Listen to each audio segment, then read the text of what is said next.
Bueno, bienvenidos. Estamos en otro episodio, ya estamos al aire, pero en diferido, con otro episodio de White Lodge Podcast. Así que, bueno, ¿cómo andas, Lucho?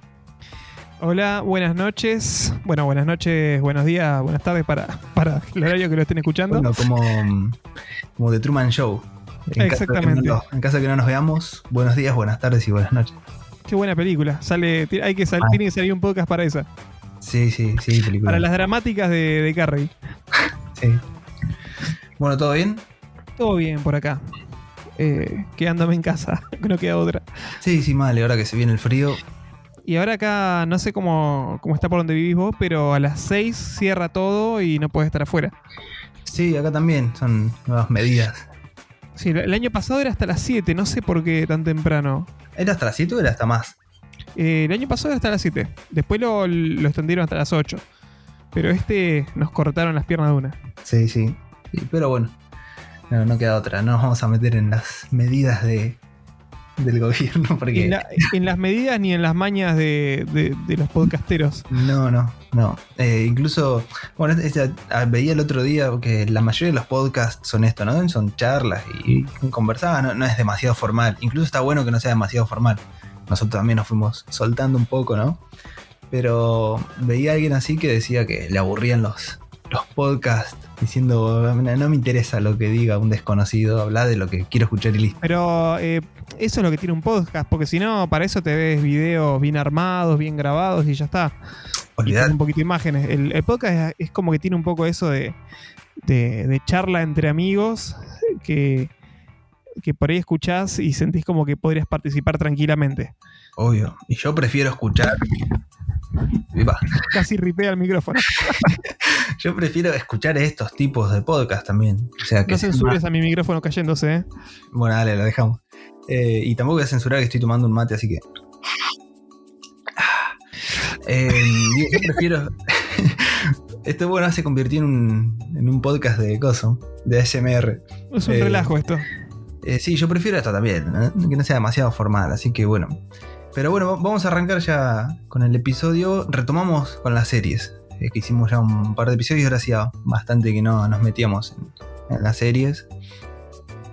Y vamos a hablar de la mejor serie. ¿Es la mejor serie de la historia? Está por ahí, ¿eh? Pregunta heavy. No sé, es como que está en el top 3. Top 5 para alguna persona, no sé, en mi top 3 está por ahí, no sé. Sí. A mí no me gustan los top, pero diría que también los claro, top. pero yo te hago un top que varía según el día y cómo me sienta, ¿viste? Yo no sabría decirte si me gusta más Breaking Bad o esta, no tengo forma de decírtelo. No, yo creo que definitivamente me gusta más esta que Breaking Bad.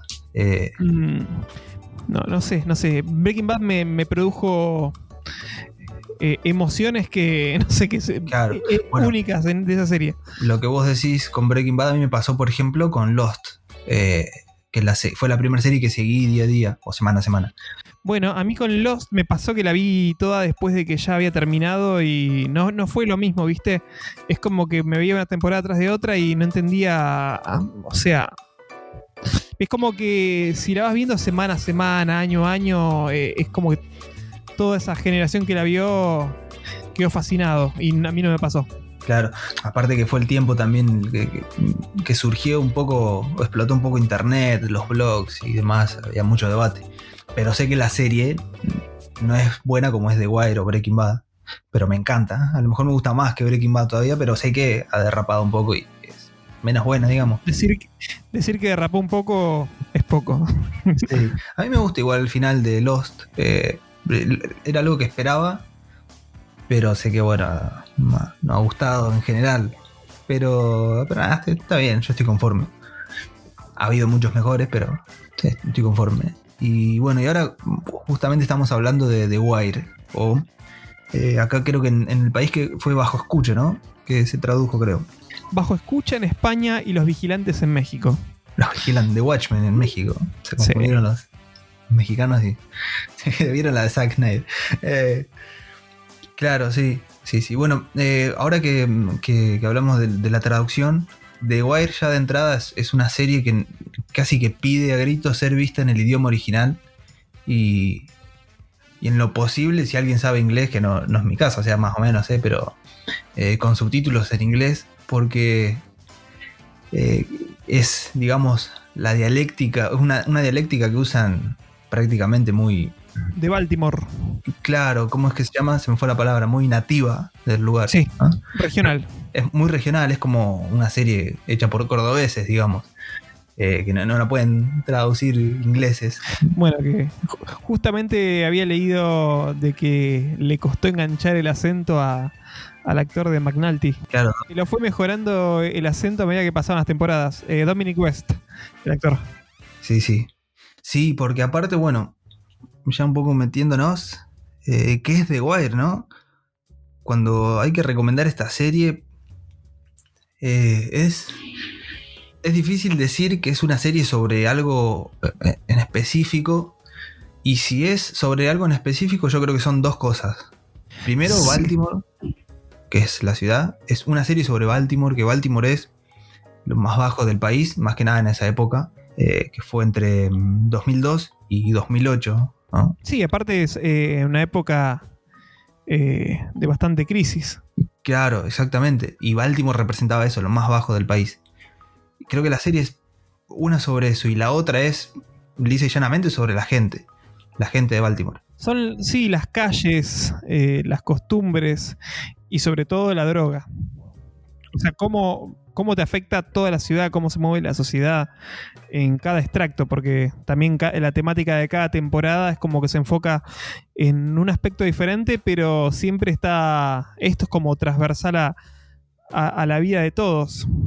Tal cual, eso iba a decir. Es una serie que es prácticamente una rueda, porque en principio un grupo especial conformado por policías de diferentes lugares o que tenían diferentes especializaciones, digamos, y se juntan, forman un grupo que justamente es para escuchar, para espiar a dos bandos, digamos, que son los que están metidos en la droga de Baltimore. Pero en realidad la primera temporada habla sobre las drogas, la segunda, que después vamos a ampliar un poquito, habla sobre el trabajo. Es como decir, la primera es droga minorista, la segunda droga mayorista. Claro, y va cada vez la trama de la primera temporada es como una bola de nieve, van metiendo más cosas. El trabajo en la segunda, la política en la tercera, la educación en la cuarta y termina hasta la prensa, que es la última temporada, ¿no? Por eso es un poco por ahí, no sé si injusto, pero sí, no es del todo acertado decir que es una serie sobre una sola cosa. No, tal cual. Y además de que una característica que tiene que no sigue a un protagonista tampoco. Se podría decir que el protagonista es McNulty, pero en la cuarta temporada prácticamente no aparece. Sí. Incluso pasan todas las temporadas, pasa exactamente lo mismo con todos. Porque en la segunda vos decís que el protagonista va a ser Frank Sobotka, que es el encargado del puerto. Pero el tipo la queda en la temporada, directamente la queda en la temporada. A la segunda pasan a ser a la tercera pasan a ser desconocidos. ¿Cuál? En esa misma temporada, McNulty incluso deja de ser policía, o por lo menos deja de estar en el grupo y casi que no aparece casi como un secundario. Y tiene esto la serie, ¿no? Y por eso creo que básicamente se trata de la gente, porque en una ciudad donde hay millones de personas, es raro resaltar, ¿no? Es raro que es literalmente buscar una aguja en un pajar. La serie un poco muestra esto, ¿no? Muestra el otro lado. Todos, como decías vos recién a Rueda, todos son prescindibles, tanto desde el lado policial como desde el lado criminal, porque donde uno lo mueven o se mueve, lo reemplaza otro. Tal cual. Y esto es lo que pasa en la vida real. Es eso, ¿no? La serie creo que es una de las mejores que ha reflejado la realidad, y no cualquier realidad, sino una realidad bastante triste. Y no es casualidad, porque el creador, David Simon, es justamente periodista y se especializó en Baltimore, en la misma ciudad, y ha hecho muchos trabajos para el periódico de Baltimore Sun. Entonces es un tipo que conoce todo. Conoce básicamente la ciudad de punta a punta. Sí, y debe conocer bien todas las movidas publicitarias, el manejo de información que habría, las coimas para sacar cierto tipo de noticias y demás. El tipo debe conocer todo desde Sí, adentro. sí, incluso se ha especializado un poco en todos estos tipos de historia, ¿no? Porque casi todo lo que ha hecho está relacionado, sea como productor o como guionista, está relacionado con esto, incluso Sí. aparte de The Wire. Es como que va a un estilo muy, muy realista y también de las clases sociales más expuestas. Sí, y tiene incluso una de las primeras cosas que hizo es una que habla acerca de homicidios, de la policía Sí, y de la unidad policial de homicidios, específicamente también en Baltimore. Y fue como 10 años antes de The Wire, así que es un tipo que se especializa en esto, ¿no? Por eso también se ha hecho un retrato tan fiel, sin ser un documental, porque no es un documental. claro. Hoy hay un gran problema. Quieren que la serie sea como el cine. Mucha gente ve series solamente porque son parecidas al cine. No me parece mal. El tema es que también se lo han creído los productores y los creadores de las Sí, series. también, viste, lo que pasa es como que ha habido una caída de la creatividad de los creadores que es muy importante. Porque hay algunas que te hacen cosas con 2 mangos. Por ejemplo, la clase de efectos que a veces usa David Lynch. Son prácticos, son bizarros y son ultra efectivos. Lo vas a ver 20 años y te vas a seguir produciendo lo mismo. Bueno, a mí me gustó mucho también el Legión porque Noah Hawley usaba mucho este estilo de efectos tipo Lynch en partes. Sí, No sé sí. si coincidís. Juega mucho más con lo que tiene a mano, lo que son las luces, los movimientos de cámara. Y eso hace que no envejezca después mal un efecto, ¿viste? O sea, qué sé yo, ve las series de la Arrowverse, las ves de acá un par de años, y es como que pretenden ser lo que es el cine y lo pretende mal. Y bueno, y una de las que lo llevó al extremo fue Game of Thrones, con esos capítulos de 1 hora y media, 2 horas, no sé cuánto duraban, donde, bueno, o sea, había gente que decía esto es como ver una película, y no hay nada más lejos de eso. Justamente HBO, volvemos Claro. a The Wire. Justamente iba a decir que por más que las dos cosas parten desde el mismo lugar, o sea, en realidad la televisión, y por televisión me refiero a las series y los documentales o películas hechas directamente para televisión, no es que hablo del programa de Tinelli o de videoclips, pero me refiero que la televisión, las series, los documentales parten obviamente del cine, se desprenden del cine, pero por más que usan los mismos recursos, no se piensan igual, no son concebidas de la misma forma. La o sea, narrativa es completamente diferente. Sí, totalmente. Entonces no podés usar los recursos de la misma forma que en el cine. Y si los usás, tiene que estar adaptado al formato televisivo. Esto parece algo bastante básico, ¿no? Es como decir, y bueno, podés usar harina para hacer pan o para hacer engrudo. La materia prima es la misma, pero los dos no se comen. Digamos que el lenguaje es el mismo, pero la ejecución es totalmente diferente. Sí, incluso pesa mucho más la figura de lo que es el productor, no tanto el director, no hay demasiadas autorías, y que me parece perfecto. A mí lo en particular es lo que más me gusta de las series, ¿no? Porque si quiero ver un autor, me miro la filmografía de un director de cine y listo. Claro, es tal cual lo que decís, porque las series muchas veces en una temporada de 10 capítulos tienen 8 directores diferentes, pero la serie sigue siendo la misma y sigue viéndose igual, ahí porque lo que es más importante es el showrunner o productor. Sí, o los mismos guionistas que entre todos escriben. Perdón. No me hiciste acordar a los dos sanguangos estos de Game of Thrones. Qué ganas de Mal. desterrarlos. Bueno, ahí tenés un claro ejemplo de cómo los tipos prefirieron ir a lo espectacular, que es meter billetes en efectos, en capítulos cinematográficos, y se olvidaron de lo básico que es la historia. Y sí, es una serie que originalmente bebía de las tramas, del guión, de los diálogos, y se olvidaron de todo eso y se fueron a efectos hermosos, porque es espectacular como se ve, sobre todo la última temporada, pero vos analizás argumentalmente y la serie se cae a pedazos. Sí. Y bueno, eso no tiene sentido. Hay series que están hechas por el mismo director, por ejemplo True Detective, que incluso la tenemos en carpeta como para hablar en algún momento, la primera temporada está toda dirigida por él mismo. Twin Peaks tiene muchos episodios dirigidos por Lynch. Tenés, no sé, una serie bastante nueva que es Kingdom, la de Netflix.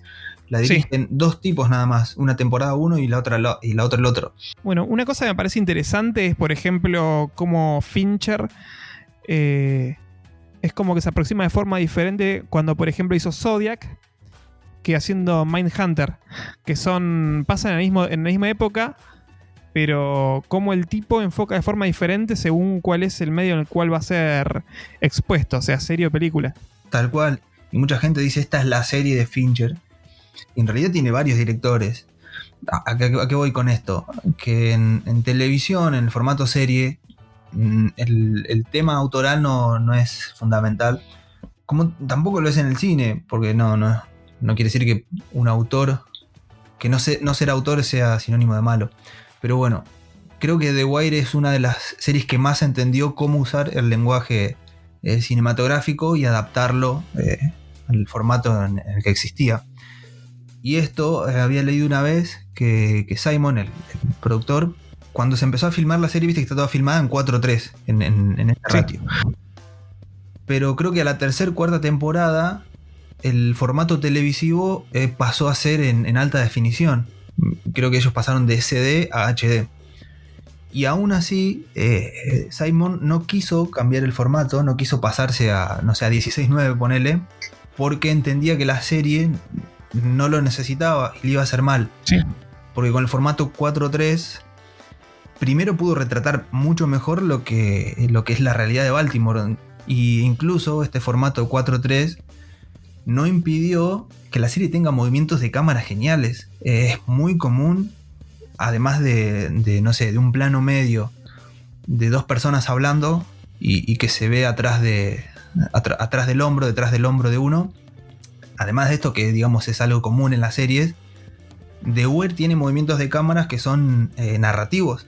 Varios aspectos que otras series no utilizan, y si las usan de mala forma. Algo de lo que había estado leyendo también es de que muchos de los enfoques, de la forma que están hechos los ángulos de los planos, es como si pareciera reflejar una filmación de una cámara de seguridad, por ejemplo. Como para dar más inmersión y más sentido de realismo. Y es más, tenés ejemplos en todos los episodios de planos casi planos casi subjetivos, porque es casi como que el espectador es parte de la misma ciudad. Por eso vos ves muchas veces que utilizan cierto tipo de lente, sí, en donde por ejemplo siempre parece que uno está espiando a los protagonistas. Bueno, algo muy, muy similar a lo que vos decís recién, es en la primera temporada cuando estaban observando y se cansan de estar ahí mirando y de que les den órdenes, que están, no me acuerdo cómo se llaman los tres policías. Uno era Press y los otros dos, que eran los tres cascotes del equipo. La escena me recausó, porque iban escuchando una canción en la radio. Sí. Y es como que la cámara estaba enfocada totalmente a la acción dentro del auto.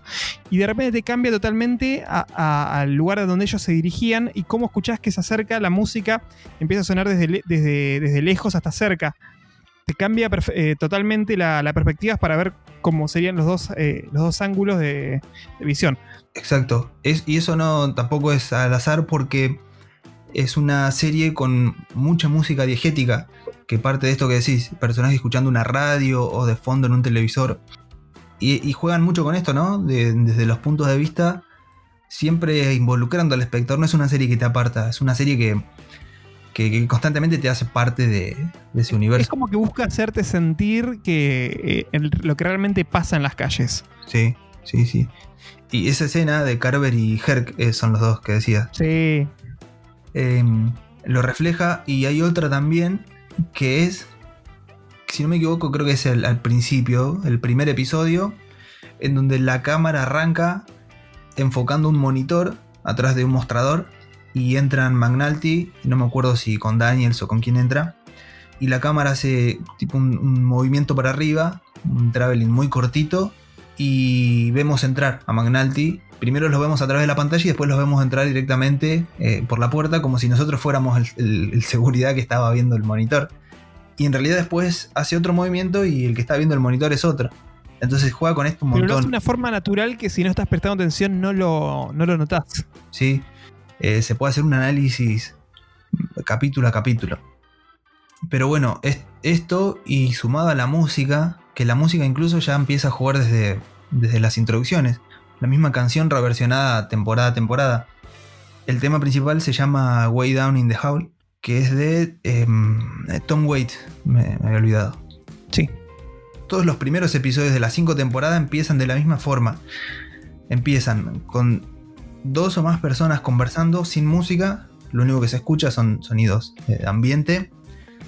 Conversando en particular sobre una situación o sobre algo que pasó en la ciudad. Por ejemplo, en la primera temporada es McNulty con un tipo que estaba siendo testigo juez, de ¿no? que habían matado a otro. No, el que habían matado al amigo por la campera, no sé qué cosa. Ah, sí, ya me acordé. Bueno, el juego va a hablar después. Claro. Bueno, todas las temporadas empiezan así. Un personaje o 2 o más conversando. Son conversaciones, secuencias, a veces escenas separadas de 2 o 3 minutos y recién ahí entra la música. Bueno, cada música tiene su versión. Más o menos escuchando la versión de este tema, Way Down in the Hole. La primera temporada, por ejemplo, tiene una versión mucho más gospel o soul. Incluso va mucho más acorde con la temporada. La segunda es la versión original de Wade, que es un tipo con una voz recontra áspera. Y la segunda temporada justamente es durísima. Y bueno, así va cambiando. La tercera es un poco... La versión de la tercera temporada es un poco más funk. La cuarta, que a mí me llamó la atención, yo no lo sabía, lo descubrí, lo averigué hace poco. La versión del tema, del leitmotiv que tiene la serie está hecha por adolescentes de Baltimore. Y la cuarta temporada es la temporada de la escuela con los chicos. Esto desde el principio, la serie utiliza mucho el tema de la música, ¿no? Tanto la diegética como la extradiegética, la que es parte del mundo como la que no. Y es interesante cómo narra a partir de estas cosas que muchas otras series no hacen. Claro. Hoy ves, por ejemplo, una de Netflix, te pueden poner, digo Netflix porque es lo más conocido, puede ser de es Prime como Video. Uno de los formatos que, bueno, se puede aplicar a cualquiera de las plataformas actuales. Y porque es la que más lo ha explotado. Pero hoy ves, parecen hechos todo por el mismo director de fotografía, el mismo plano. Sí, es como lo que pasa en el cine con Disney y lo mismo pasa con las series de Netflix. Es un formato totalmente plano y repetitivo. Sí, y es un formato pensado, parece que lo hacen, no parece, yo estoy seguro que lo hacen a propósito. Es un formato pensado para que la gente lo vea en una tablet, en un celular. Pero es lo mismo que pasa con la música. Porque, o sea, hacen cosas, es como si fuera comida rápida, que son fáciles de digerir, vos ya prevés de cómo va a ser la trama, y entonces la gente lo consume en forma masiva. Claro. Y esto, bueno, ha bajado mucho la calidad de las series. Por eso hoy tenés 50 series nuevas por año y 2 son buenas. The Wire justamente fue, no sé si fue una de las últimas que ha sabido aprovechar este lenguaje cinematográfico y lo ha adaptado. Porque después de que terminó, que fue 2008, no ha habido muchas series que vos digas, aparte de, bueno, Breaking Bad, ponele. Sí, y Better Call Saul, que es parte de Breaking Bad, vamos a decir. O no sé, o True Detective de nuevo que estábamos hablando. Te alcanzo una sola mano para contar buenas series. Mad Men, por ejemplo, también. Qué buena serie. Sí, una serie que lo ha hecho genial. Un final para hablarlo en otro podcast. Sí, una serie para episodio aparte. Pero bueno, acá ya esta es una de las virtudes máximas de The Wire. Entiende lo que tiene que hacer, no solamente desde el guión, sino también desde la cámara. Así que bueno, creo que básicamente si tenemos que decir de qué va The Wire, bueno, The Wire es esto, ¿no? Es el lado que otras series o incluso películas no muestran. No es raro que si alguien empieza a ver The Wire la deje el primer, segundo capítulo porque tal vez le parezca aburrida, entre comillas, porque no es una serie que vaya a las piñas. Es una serie que se toma 15 episodios para encarcelar a un negro traficante. Esto ya plantea otro tipo de cosa, ¿no? A diferencia de otras series. Sí, así que bueno, vamos con las tramas, las líneas argumentales, porque hablar de temporadas en sí es como medio No. Aparte son más de 60 episodios, creo, la serie. Tal cual. Si vamos a hablar, si nos podemos hablar del argumento de cada temporada, no terminamos más. Por ahí cómo cada temática toma, vamos a decir, toca las líneas argumentales de cada personaje de los más recurrentes, vamos a decir. Sí. Bueno, la primera temporada, lo que decíamos, muestra eso, ¿no? Las drogas en su máximo esplendor, porque presenta las dos partes. Una es el departamento de policía de Baltimore y la otra es la familia Barksdale, con Avon a la cabeza y abajo de él Stringer Bell, que es Idris Elba, que fue uno de los primeros papeles importantes que tuvo. Este departamento intentando atrapar de una vez por todas a los negros que están vendiendo droga a dos manos y están haciendo desastre. Claro. Pero viste que como también hay una recurrencia en los personajes que son que no están hechos por ahí para este mundo. Que uno de ellos es D'Angelo, precisamente. Sí. O sea, porque el tipo no es tan despiadado o sangre o con a tanta sangre fría como el mismo Avon o Stringer Bell. Son personas que no dudan en traicionar a sus amigos, matarlos, y D'Angelo, para arrancar, ya no encaja en el molde. Claro, ya se nos presentan también dos tipos de, digamos, de antagonistas, porque están los Barksdale, que son, digamos, los más los protagonistas, pero a su vez también conocemos, por ejemplo, a Omar, que Omar es no solamente uno de los mejores antagonistas en la serie, sino uno de los mejores antagonistas en la historia de las series. El Robin Hood. Sí.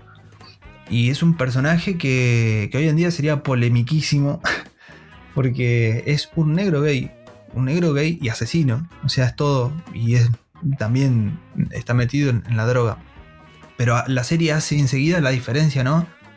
El tipo es un traficante, pero con más códigos que otros, que son los peones, por ejemplo, de Barksdale, que no tienen problema en matar a nadie, no tienen drama en hacer nada. Bueno, Omar tiene sus códigos. Y dentro también del departamento de policía de Baltimore hace una diferencia entre los policías que realmente aman el trabajo y los que no, que en realidad buscan ascender, como fue Daniel. Sí, tenía el plan de llegar lejos en su carrera y no de hacer trabajo policial. Es que los mayores antagonistas de la serie en sí son los altos mandos y la gente que entorpece que se lleve a cabo la justicia. Sí, básicamente podríamos decir que el antagonista principal es la injusticia que pasa día a día en la serie. Claro.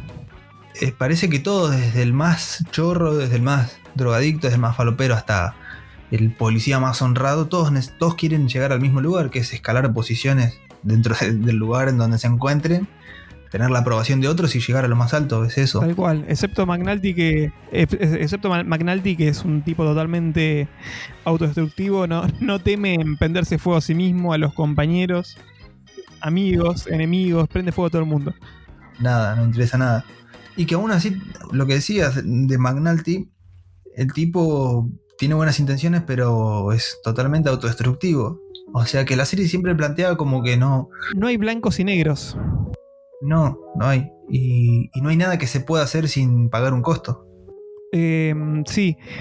El tema es que con McNulty, viste que justo lo charlábamos antes de arrancar el podcast, que para mí es como que el enfoque de McNulty es como también si fuera un adicto. El tipo es adicto al trabajo, adicto a esta vida, a estar al límite, buscar cosas como que, no sé, de cierta forma lo estimulan, pero a la vez que hace eso, el tipo se alcoholiza, revienta su vida familiar porque es infiel a la mujer salvajemente. Todo lo que hace, o sea, no le importa prender fuego a los compañeros, que los compañeros queden perjudicados en sus carreras, a sí mismo claramente no se importa a sí mismo.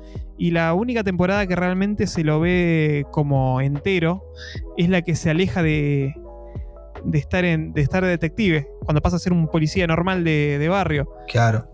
Y ahí es como que puede reconstruir más o menos la vida, pero después tiene una recaída en su adicción al laburo y y rápidamente empieza a hacer lo mismo que hacía antes, vuelve a alcoholizarse, vuelve a ser infiel a la pareja. Y peor, porque y peor, sí. termina en la última temporada falsificando, haciendo algo que él, por ejemplo, nunca hacía, que era falsificar pruebas para lograr algo. Sí. Cae más bajo que nunca en su ética, vamos a decir. Y también está es como que ese enfoque de la moralidad, por así decirlo, moral o amoral, que se ve en McNulty, y también como lo había hecho antes que él, el policía que hizo la calle, que le puso Amsterdam. Claro. O sea, en realidad él hace eso de falsificar pruebas porque él admiraba a este otro policía. Que se me fue el nombre porque se me nota. Sí, son acá los nombres, los podemos googlear también, no hay drama, pero... Sí, yo estoy con la Wikipedia recordándome. Pero bueno, hay 2 millones de personajes. Creo que vi que hay casi 800 personas trabajando en la serie entre principales, secundarios y extras. O sea que... Y solamente los principales y secundarios debe haber 20, fácil. Así que es bastante complicado acordarse los nombres, pero bueno, el que la vio va a entender, obviamente. El policía este que decías, incluso, que McNulty medio que se sentía identificado con él, y el policía tenía contactos con Stringer Bell, el personaje de Idris Elba. O sea que tampoco era un policía demasiado bueno, porque por más que tenía buenas intenciones, por otro lado hacía cosas que no tendría que hacer, ¿no? Por un lado terminaban transando con el otro bando, porque todo está conectado.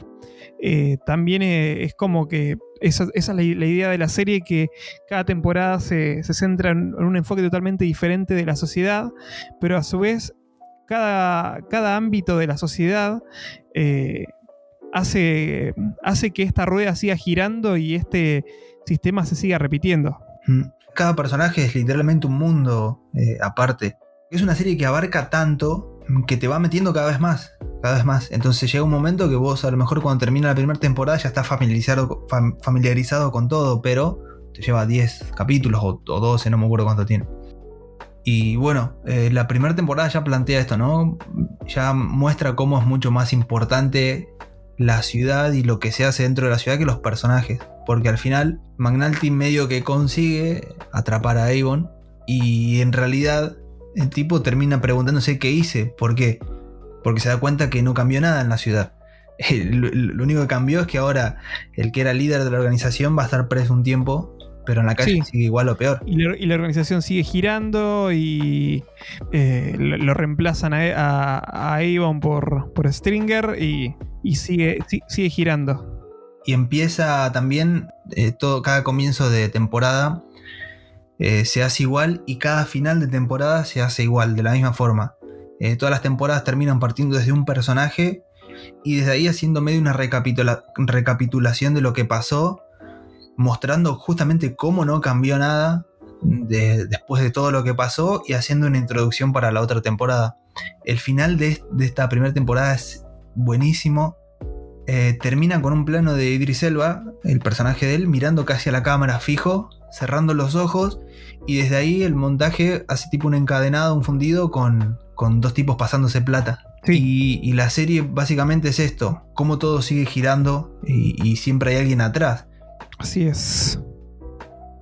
Bueno, la segunda temporada justamente mezcla lo que es el trabajo, básicamente. El laburo, claro, y de la gente que tiene que laburar, pero que no puede escapar de lo mismo. Que bueno, es acerca de la familia Sobotka, que estaban encargados del puerto. Claro, y ahí ya entraba el medio de transporte e ingreso al país de las drogas o de las materias primas. Sí, ya entran también en juego los sindicatos de los estibadores. Es una mafia terrible, como todo sindicato. No, ¿cómo me vas a decir eso? No, todos no, ponerle el de los maestros, capaz que no sé. Y siguen ya la trama de, por ejemplo, D'Angelo, uno de los hombres de Avon, que estaba en la cárcel. Y por otro lado, Stringer Bell manejando todo el negocio afuera. Sí. Y ya se empiezan a ver algunos personajes secundarios que tienen un poco más de importancia. Por ejemplo, el de Pritz, que es uno de los detectives, que en la primera temporada el tipo, la primera vez que lo conocemos, le rompe el ojo a un negro con el arma. un tipo con graves problemas de violencia. Y entonces medio que lo degradan y lo mandan al grupo de las escuchas. Pero a partir de ahí pasa a ser esencial porque es uno de los que más hace en cuanto a tecnología para atrapar a los Barksdale. Claro, el tipo es uno de los mejores arcos de personaje, el de Press. Es como que al principio era un novato acomodado por el suegro, que era el jefe de policía. No me acuerdo qué cargo tenía, y después es como que aprende el oficio y hace carne en sí mismo el oficio. Me gustó mucho el personaje de Press. Y cómo después el tipo quería hacer trabajo policial y qué sé yo, el suegro y eso lo trataba de estúpido por no seguir escalando. Claro, y porque aparte que a él no le interesaba, y medio como que después de lo que había hecho en la primera temporada dijo, bueno, para... Se dio cuenta que hizo algo que cambió, o sea, que podía cambiar sí. las cosas que pasaban. Y es uno de los pocos personajes que podríamos decir tiene un final relativamente feliz para la serie. No personalmente, porque después vamos a ver que en la cuarta temporada no pudo hacer demasiado, pero en cuanto a desarrollo creo que es de los que mejor lo han hecho en la serie, ¿no? Sí. La historia de la familia Sobotka es buenísima también, porque muestra cómo tuvieron que pagar el precio de cosas que eran bastante ajenas a ellos. Termina involucrándose con unos tipos que les decían los griegos, o el griego, que eran literalmente asesinos. Sí. Y él necesitaba la plata para poder sobornar a gente y que él pueda llegar a tener un puesto más grande. Y bueno, terminan pagando los platos rotos lamentablemente el hijo y principalmente el sobrino.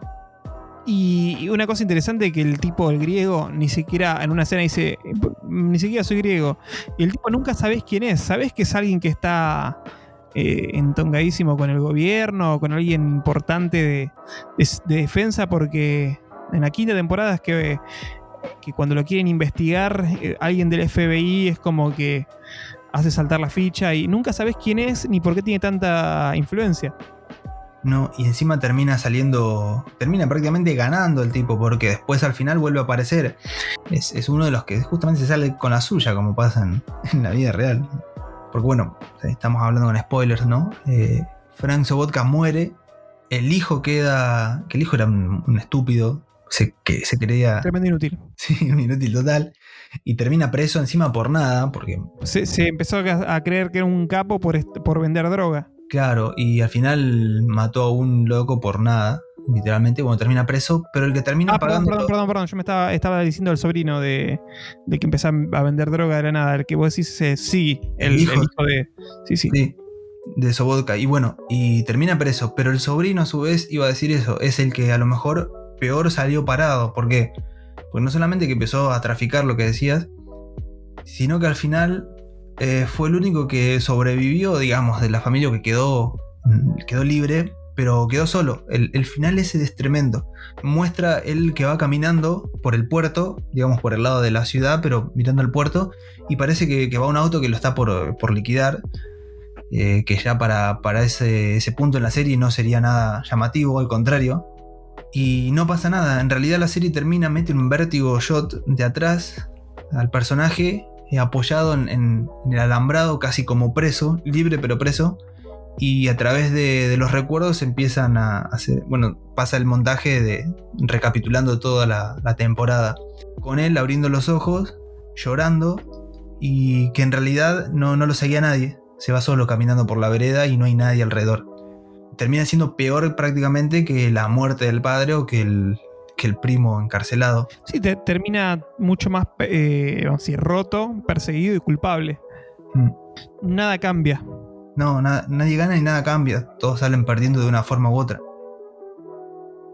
La tercera se mete con lo más conocido, que es la política. Uno sabe que la política está metida en todo lo peor, ¿no?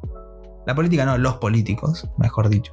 Sí, y que todo lo que pasa está permitido, avalado y hasta impulsado por gente que está en realidad en los altos mandos, sea de la rama que sea. Le decían a los personajes de la tercera temporada, ¿no? Usted avaló la organización de Barksdale. Se va a arrepentir lo que dijo.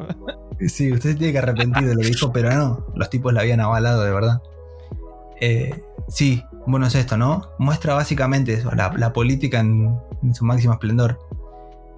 Y acá se da lo que habíamos mencionado al principio de Amsterdam. Era Bunny, le decían al policía. Claro, el tipo se estaba por retirar y es como que quiere hacer un experimento que si le sale bien va a ser recordado por eso y si le sale mal... Claro, me había olvidado de eso. Él quiere como retirarse haciendo algo bueno. Sí, pero en realidad no es tanto porque quiere reconocimiento, sino que quiere probar algo. Porque o sea, el tipo es como que estaba cansado de ver o sea, después de una carrera entera como policía, de ver que no cambia nada y que todo se repite precisamente. Sí. E incluso empieza a hacer todo por detrás de sus superiores. Y también pone en compromiso a todos sus subalternos, ¿sería? Porque a todos los manda a ocultar esta movida. Sí, bueno, lo que hace él básicamente es agarrar a todos los traficantes, los yonkis, todos, bueno, dice, les voy a dar una calle para que vayan y vendan y hagan todo lo que hacían en la ciudad, bueno, lo hagan solamente ahí. En papeles, el alcalde de ese momento ve que, claro, la tasa de criminalidad empieza a bajar, pero se empieza a descubrir por qué, ¿no? Y bueno, acá empieza lo de la temporada, de ese tira y afloje de... Pero no, lo que estamos haciendo es moralmente malo, pero... Sí, entra la ética, pero... Sí. Hay resultados, no hay resultados, es como en la dualidad, porque en definitiva, si estaba todo centralizado ahí, había muchos menos, vamos a decir, gente civiles perjudicados, por así decirlo. Claro. Pero aún así es totalmente antiético. La gente se empezaban a morir ahí de sobredosis. Si mataban a alguno, lo tenían que andar disimulando para que no investiguen otro. Y por eso le dicen, porque los tipos no se querían ir. En una parte de la serie dice que hay dos tipos de negros, básicamente. El que se queda en la puerta de la casa, que es el que no hace nada raro, y el que se queda en las esquinas. El que se queda en las esquinas, obviamente, el traficante, ¿no? El que anda en las drogas y en la prostitución. Estos que se quedan en la esquina, la mayoría son chicos jóvenes que dejaron la escuela, que son literalmente criados en la calle. O los padres los mandan a vender droga. O los mismos padres, que es peor todavía. Está el caso de Namon, justamente. Claro, que el padre era uno de los hombres fuertes de Barksdale. Y la madre quiere que el hijo lo mantenga vendiendo droga. La madre era una prostituta que solamente se quería vestir bien, nada más.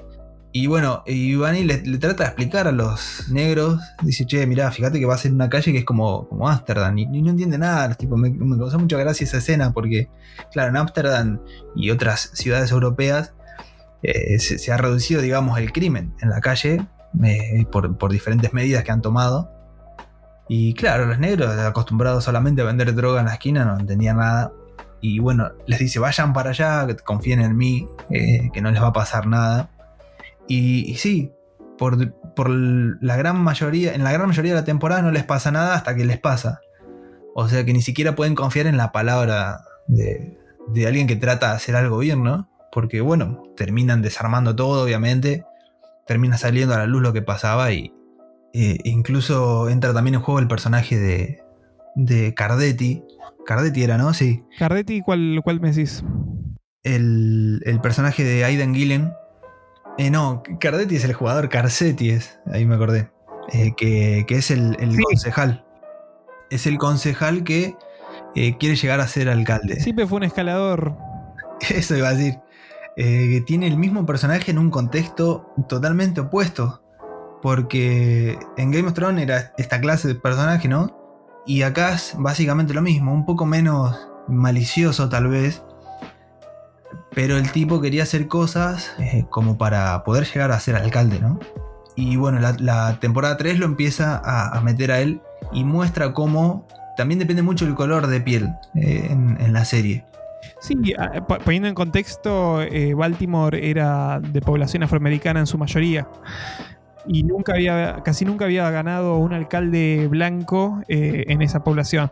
Claro, era básicamente una ciudad de negros. Que no lo digo de forma despectiva, ¿no? Pero bueno. Es así. Es lo que es. Es lo que es. Y bueno, entra en juego también este tipo de subtrama, ¿no? De cómo Carcetti pasa de ser concejal y después, bueno, termina siendo alcalde. pero es una trama interesante de cómo medio que se logra sobreponer al color de piel, pero a través de cosas moralmente bastante sí, cuestionables y endebles, porque todo lo que hace es ahí, es un parche. Sí. Ahí entra la cuarta temporada, que la cuarta temporada sigue ampliando la trama política, pero se concentra particularmente en los chicos y en la escuela. Y muestra cómo el sistema escolar tiene también cierto papel. Sí. Tiene cierto papel porque no puede lograr que los chicos tengan la contención que necesitaban. Esta temporada creo que es la más triste. Sí. O sea, también desde cómo arranca la temporada, las tramas acá hasta cómo las resuelven en la quinta, que vos decís. Es como que te duele porque es real, está pasando y pasa en cualquier país. Pasa acá a un par de cuadras de casa. Sí. Muy triste porque aparte creo que no hay peor cosa que ver un chico sufriendo. Y esta temporada básicamente muestra cómo los chicos son de los que más tienen que cargar con las consecuencias de lo que es el tráfico de droga, de lo que es todo el sistema social funcionando mal. Sí, en varios. Por ejemplo, estaba uno el que te comentaba hoy, que estaba en la casa. Bueno, que el que no siempre iba sucio a la escuela porque la madre era una adicta y no pagaba nada. Claro. Después estaba el otro que tenía los padres adoptivos que por la macana que se manda el policía van y le prenden fuego la casa y termina Esa es tremenda. Sí, es terrible. Era un pibe bueno. Claro, es uno de los pocos personajes que intentó hacer algo bueno. Randy. Y el policía ¿cómo es que se llama? El pelado. Bank. ¿Qué chabón? Toda la serie mandándose una tras otra. El personaje de Randy es justamente uno de los que tiene que pagar los platos rotos por todo el mal funcionamiento de la sociedad, ¿no? Uno de los pocos buenos que quiso hacer algo bueno y culpa de policías negligentes, culpa de malas compañías, culpa de estar en un entorno malo. Le terminan prendiendo fuego la casa en venganza por haber hablado con la policía. Pero no solo eso, sino que después, ¿te acordás que creo que es en la última temporada? Lo vuelven a buscar y el tipo ya está... del otro lado.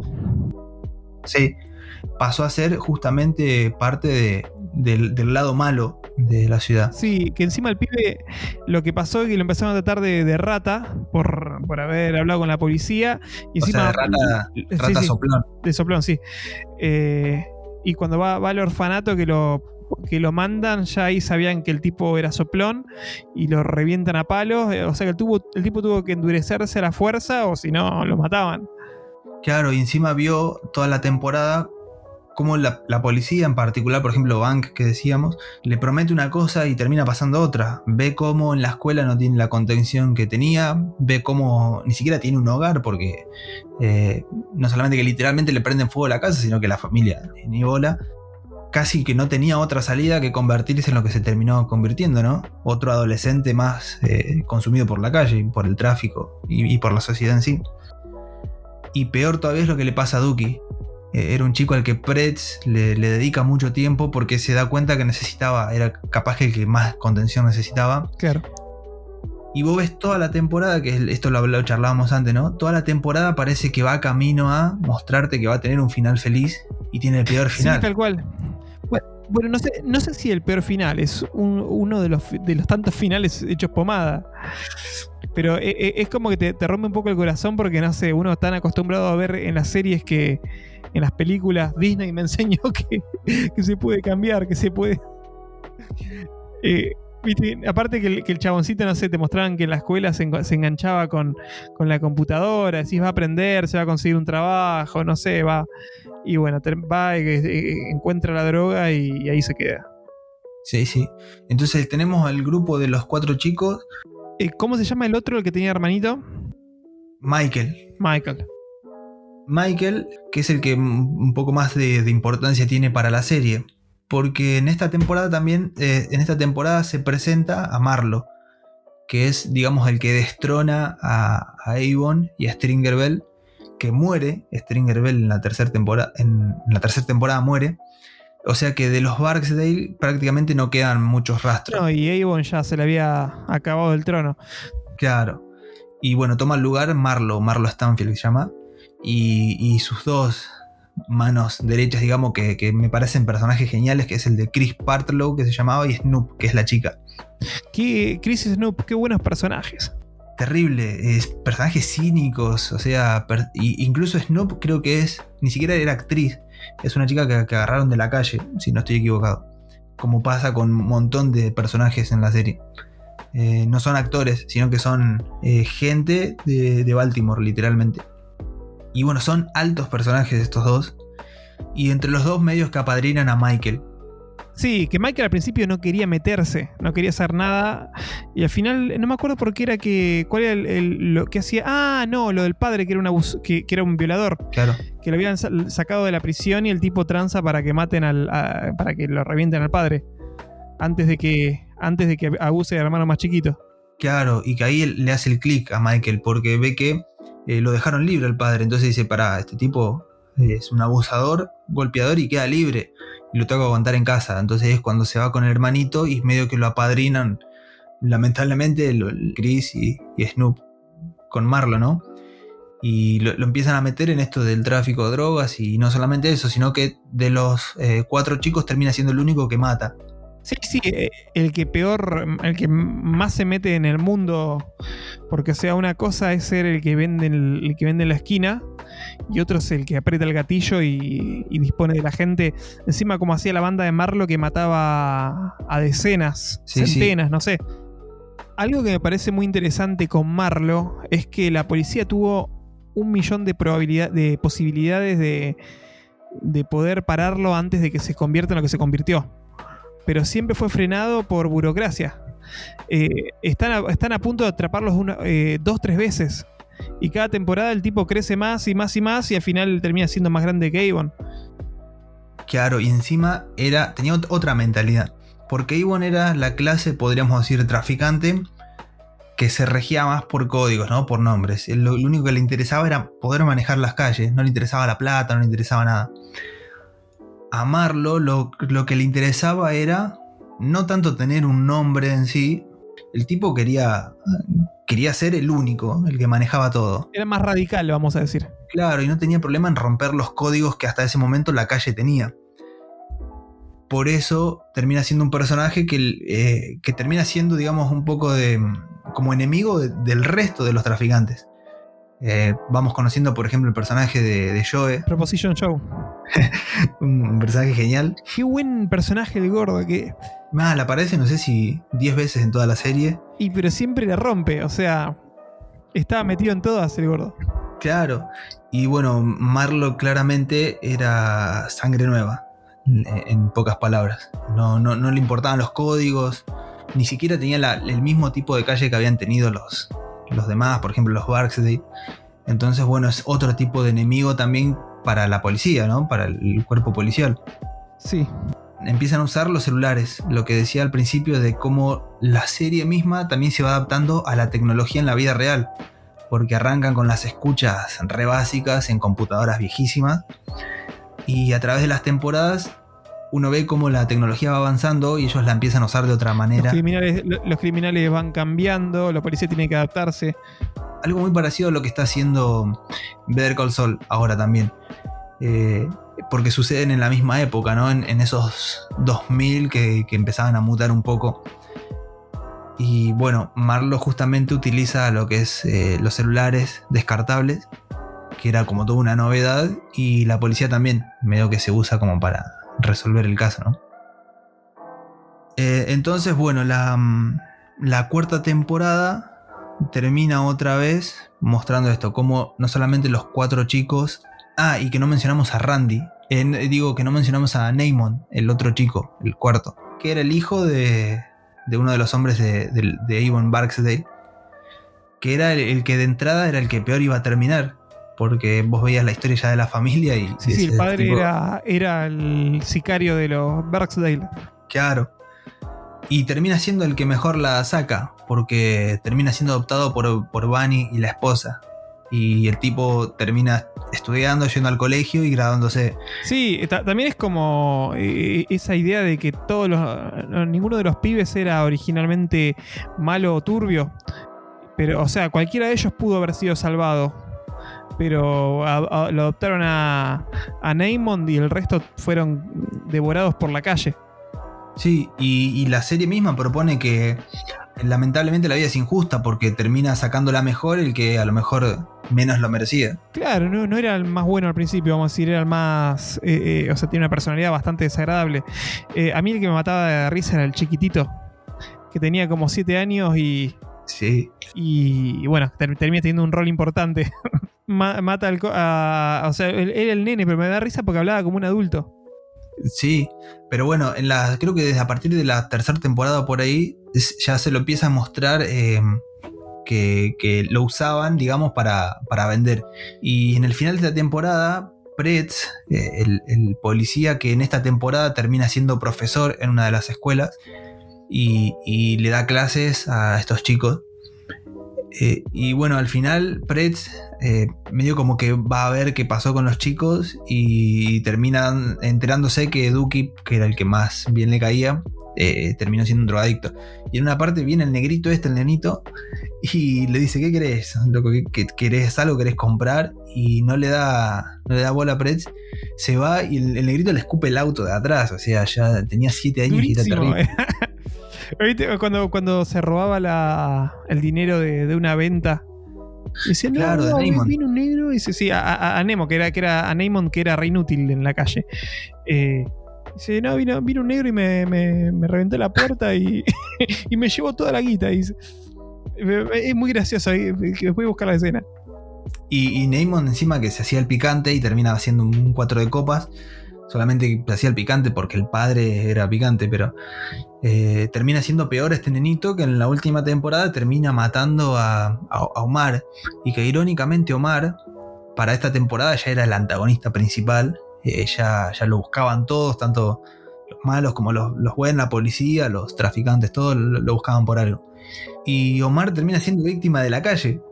Sí, el tipo intocable, el más peligroso de todos, y lo mata un nene de 7 años. Sí, fue víctima de la misma calle que se caminó toda la temporada. Y bueno, y llegamos a la última temporada, que ya después con Marlo asentado y ya con los Barksdale ya directamente casi fuera de la trama principal, entra en juego algo que hoy en día también se ve mucho, que son los medios de comunicación, ¿no? La temporada 5 se centra en esto, en el periódico de Baltimore Sun, que es donde el productor de la serie trabajó también en la vida real. Y parte todo desde la investigación de ciertos asesinatos, que son los asesinatos que venían sucediendo ya en otras temporadas, ¿no? Y McNulty empieza a falsificar asesinatos, pruebas, y le hace creer a uno de los periodistas del diario que hay un asesino serial. Qué personaje desagradable ese chabón. Era literalmente lo que habían sido los otros personajes durante todas las otras temporadas. Un tipo que no le importaba nada y que solamente quería escalar, quería ganarse el premio. Y por eso también lo elige McNulty, porque era un panqueque sin escrúpulos. Claro.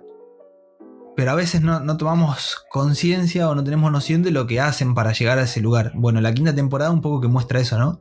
Muestra un periodista que tenía intenciones de hacer las cosas bien, y muestra este otro periodista que no le importaba nada y que encima termina saliéndose con la suya porque gana no sé qué, el Pulitzer le dan, ¿no? Al final. Sí, le dan un premio muy importante.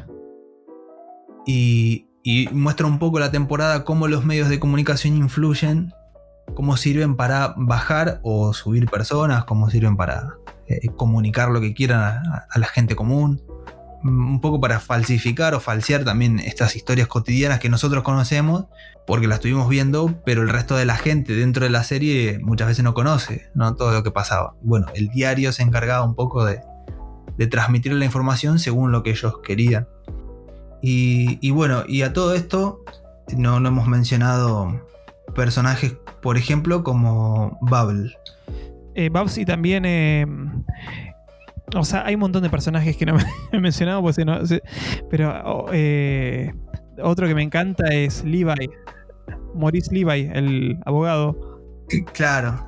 Bueno, te iba a decir que más o menos hacemos un repaso de los personajes que fueron atravesando la serie. Aparte de McNulty, que es uno de los policías, está Bank o Bunk, que es el compañero, el amigo, el del famoso Chief, diciendo que nada, no puede ser lo que estás haciendo. Yo lo primero lo había visto por el GIF y después cuando vi la serie entendí. Claro. Bueno, es el famoso policía veterano, detective, que está todo el día con el habano en la boca, que parece un gordito inservible, pero termina siendo bastante importante en las tramas. Es un re crack. Uno de los pocos que le queda escrúpulos, vamos a decir. Claro, uno de los últimos policías leales a su trabajo, ¿no? Después vos decías Lester, no. A Lester no lo mencionamos. Lester no lo mencionamos. No, yo dije Levi, el abogado. Sí. Que también aparece re pocas veces, pero... Pero aparte el tipo era re buen abogado, ¿viste? Lo ves con el pelado con esa cara de golpeable. Se metía con todos los mafiosos. O sea, cuando deja de estar... Cuando matan a Stringer... cuando meten preso a Avon se queda con Stringer. Cuando matan a Stringer se queda con Marlo. Y el tipo siempre triunfa, ¿viste? Siempre está lleno de guita. Sí, y aparte que tiene no sé si llega a tener una subtrama, pero tiene momentos que están conectados. No, pero el tipo transaba con la policía porque les tiró quién era el infiltrado. No les tiró, fue este chabón, el policía, el pelado, que ahora retirado de la policía. Bank, se me va siempre el nombre. Bueno, el pelado que a la policía le tira eso y después a Levi le tira cómo la policía falsificó cierta información. Siempre complicaba a todo el mundo. Sí, terrible. Y bueno, tenemos también que son los otros compañeros, digamos, de McNulty y bueno, son parte del cuerpo policial, que bueno, uno era Lester, el que decíamos, también un policía que estaba a punto de retirarse y por un pequeño fallo lo habían mandado a... Lo habían cajoneado. Claro, lo habían cajoneado básicamente. Y bueno, pasa a ser parte esencial del grupo, ¿no? Un tipo de muchísima calidad, de muchísima capacidad, que lo mandaron a hacer cosas inútiles, casi. Claro. Y bueno, un poco que termina explotando su carrera gracias a este grupo, ¿no? Él y Kima también. Kima es un personaje más que interesante desde la concepción, porque también es una policía negra y es lesbiana. Así como Omar era negro y era homosexual, bueno, la serie hace ya 20 años, sin necesidad de caer en la corrección política, presentó estos personajes. Es interesante porque no era una época en la que esto estuviera de moda. O sea, que pusieran personajes así como porque, bueno, tenemos que poner uno. Y aparte no se detiene en que esto sea algo que defina al personaje, sino que es una parte del personaje y no tiene importancia con cómo se desarrolla su trama. Es parte de cómo es. Tal cual, porque aparte ella tiene problemas también con la pareja. Con la pareja, tiene problemas con el alcohol en general. O sea, ella termina reventando la relación por el trabajo, igual que hacía McNulty. Es una especie de McNulty mujer, pero a su vez tiene una importancia bastante grande en todas las tramas principales de la serie, ¿no? A través de todas las temporadas. Bueno, lo que mencionábamos a Bank y a Carver, que eran los dos que más metían la pata en la serie. Y bueno, Carver un poco que la termina sacando mejor, ¿no? Sí, termina aprendiendo, vamos a decir. Aprende mucho de Bunny. Igual a un par había metido para que lo... Pues el tipo no llegaba a sargento y después por alguna cosa que había... no me acuerdo qué había hecho, pero tiene una ayudita de los superiores para seguir ascendiendo, pero porque el tipo... No sé, algo había filtrado, no me acuerdo. Sí, y en la cuarta temporada lo mandan un poco a controlar la situación con los chicos, con los 4 chicos. Y medio como que ahí le termina decantándose el personaje y eligiendo hacer las cosas bien porque, bueno, un poco que vivió en carnes propias, ¿no? Las consecuencias. Lo que generaba, claro. Y el otro, Bank, termina siendo el ayudante del abogado. Después de meter la pata toda la vida como policía, lo termina echando de la policía y termina siendo un detective sucio privado para para el abogado sucio. Y facilita, creo que un número de teléfono que después sirve para una de las investigaciones. Y bueno, el tipo medio que termina ahí. El tipo les pasaba a la policía el número de Marlo. En la última temporada, claro. Y después le decía al abogado, le decía que no había forma de que pudieran haber conseguido ese número. O sea, jugaba a las dos puntas, no le importaba nada al gordo. Termina lleno de guita, ¿viste? Mal. Y después de 4 temporadas haciendo desastres, porque no servía para nada el tipo más que para golpear y golpear personas. Encontró su lugar en el mundo. Claro. Y bueno, y a todo esto se le suma Cedric, el que más alto apuntaba en la serie. Era un oficial, ex oficial en realidad. Y bueno, lo único que quería era lograr un puesto alto. Al principio hace todo desganado, pero después medio que va desarrollando el personaje y termina, digamos, haciendo las cosas bien. O sea, termina jugando por la profesión y no por su carrera. Claro. Termina con Rhonda, que era, me había olvidado el nombre, que era la ex de McNulty. De McNulty, o sea, todo está conectado con todo en la serie, hasta las relaciones personales. Y después pasó a ser el conserje de John Wick, del hotel de John Wick. Claro. Bueno, Babs, que decíamos, o Bubbles, es uno de los personajes, creo que el que mejor termina. Y el que mejor desarrollo tiene, porque pasa de ser un adicto usado por la policía para filtrar información al borde de morir de una sobredosis. Y bueno, termina siendo el personaje que más catarsis hace, podríamos decir. Sí, es como que él puede romper la rueda, por así decirlo. Pudo superarse y romper el círculo de adicción y recaída. O sea, no sabes si vuelve a recaer en el futuro, pero es como que te dejan entender de que el tipo hizo un esfuerzo muy grande, principalmente también para vincularse con su familia. La última escena es que la hermana lo dejaba subir a cenar con ellos porque le tenía tanta desconfianza de que no lo dejaba salir del sótano. Claro, eso. Vuelve a confiar en él, que es lo que a él más lo... Babs lo que tiene que es un personaje que es como puro corazón, por así decirlo. Es un adicto, pero el tipo no tiene ninguna maldad. Tiene mucha calle, mucha trampa.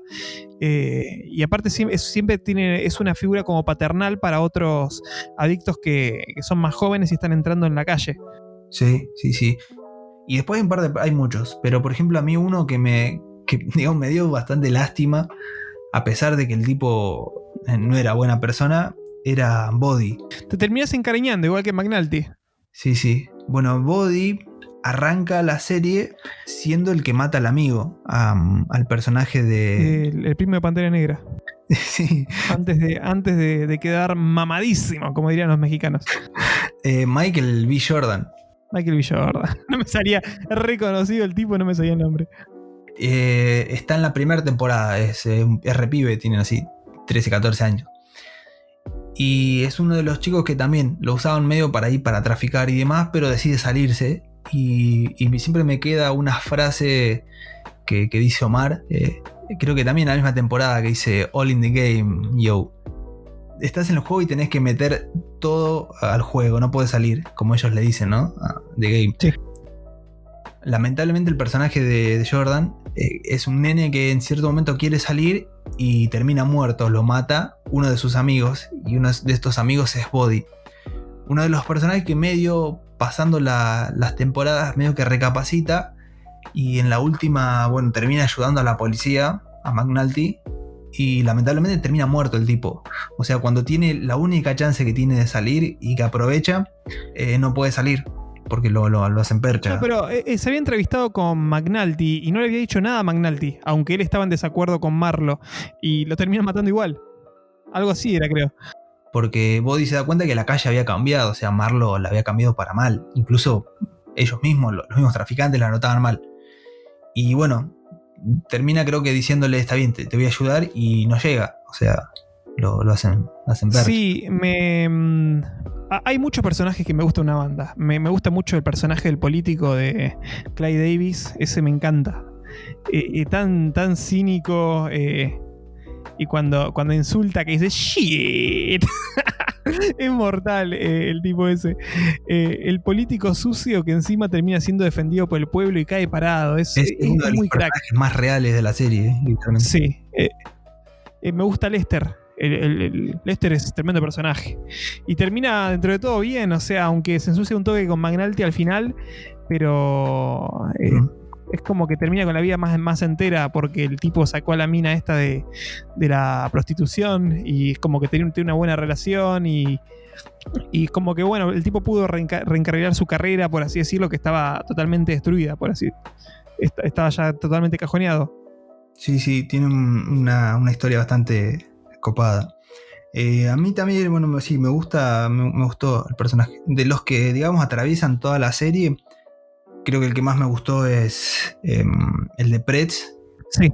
Sí, termina siendo esencial para un montón de las temporadas y aunque en la última no está, en la cuarta medio que es uno de los pocos personajes que hizo todo lo posible por hacer las cosas bien y bueno, no salió lamentablemente con los chicos. Y bueno, el de Babs también, creo que es un gran personaje. Sí. Babs y Omar. Omar es increíble, uno de los mejores personajes que he visto en serie. Sí, está bueno. Y la idea al final es como que todo se repite. No estaba Avon, sigue Marlo. Babs sale de la calle, pero Randy queda como el siguiente, por así decirlo. Babs. Michael pasa a ser el siguiente Omar, entre comillas. Es como que siempre hay alguien que toma la posta y las calles van a seguir así mientras que no se rompa el sistema. Y es muy interesante el montaje final porque termina con McNulty después de que lo hicieron retirar a la fuerza porque se descubrió que había falsificado todas las pruebas y demás. Claro, porque si se revela lo que había hecho se caía toda la credibilidad de la policía. Claro. Entonces le dijeron, bueno, está bien, no te podemos meter preso, pero no puedes trabajar más tampoco. Y me gusta mucho ese montaje final porque termina con él, parte desde un primer plano de él, de la cara, yéndose, viendo Baltimore desde lejos, y en unos segundos empiezan a pasar imágenes una tras otra, de gente random de la calle que jamás apareció en la serie, pero son personas haciendo un montón de cosas en lugares que vimos en la serie, para volver de nuevo a un plano de él, y se va en el auto. Y la última escena literalmente de la serie es Baltimore, viéndose al horizonte. Que sí, un protagonista es la ciudad. Sí, un poco como diciendo esto, los protagonistas son la ciudad y las personas comunes. La diferencia es que algunas de esas personas comunes las vimos a través de las temporadas y otras no. Excelente serie. Sí, la verdad que es increíble y yo creo que ahora la voy a volver a ver. A mí me gustaría olvidármela para volverla a ver. Es como BoJack Horseman, ¿viste? Quiero borrármela de la cabeza. Sí, pasa. Sí, pero es una serie creo que para ver tranquilamente un par de veces. Y bueno, esperamos que un poco... porque no se habla tanto tampoco. Se ha hablado en su momento, obvio, pero no es una serie... Es que si te gustan las series, investigás y eso, eventualmente terminas dando con The Wire. Sí, es una serie que ponele vos, googleas las mejores 10 series de la historia y te aparece The Wire, Breaking Bad, Sopranos. Pero no es una serie hablada por la gente. Justamente hablamos de que la serie habla sobre la gente. Bueno, vos entras a las redes y el general no habla de The Wire. No, tal cual. Pero bueno, un poco también queríamos por eso hacer un episodio, ¿no? Para un poco reivindicar una serie que medio que ha quedado en el olvido.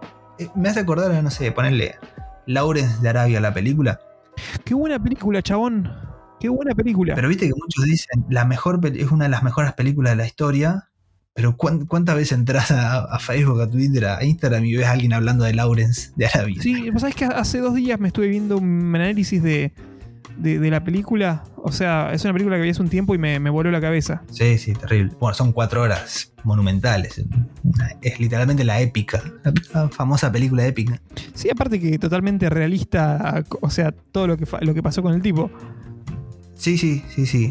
Pero bueno, The Wire medio que me hace acordar a esto, ¿no? Es como que está instalado que es una de las mejores series de la historia, pero yo creo que de 10 personas, 8 no la conocen o no la vieron. Así que bueno, esperemos que después de acá un poco alguien se anime a verla por lo menos y a entender por qué es una de las mejores series, que lo es. Una excelente serie y esperamos que compartan con nosotros la pasión que nos produjo. Sí. Bueno, lo de siempre, si se quieren, nos quieren seguir en las redes, en el canal de YouTube, van a estar los links ahí. Y bueno, Lucho, nos vemos el próximo episodio. Bueno, gracias por escucharnos y llegaron hasta el final de este largo podcast. Un abrazo y nos estaremos escuchando. Adiós.